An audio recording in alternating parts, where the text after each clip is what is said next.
ربنا يعزك. النقابه قولي النقابه النهارده والدكتور اشرف زكي النهارده. ايه؟ قولي الدكتور اشرف زكي النهارده والاعضاء كلها. كله باذن الله حلو. المجلس اللي هيطلع هيبقى ان شاء الله يعني في تناغم وانا متفائل ان المجلس السنه دي يعني تكمله المجلس ده هيبقى على مستوى عالي يعني. انا شايف كل نجوم مصر كله جه النهارده النادي المصري كل نجوم مصر كله يعني حرام الفنان احمد وحضرتك طبعا شخصيه قيمه وقامه. فيا رب نكون النهارده انا شايف الانتخابات نزيهه ان شاء الله ان شاء الله دايما يعني الحمد لله احنا يعني الحمد لله عندنا ما فيهاش قلق ما فيهاش مشاكل.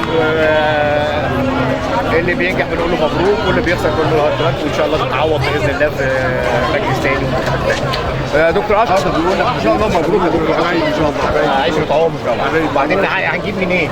هم واحد تمام هو واحد هنجيب منين؟ اشرف زكي ان شاء الله بالتوفيق. طبعا محترمه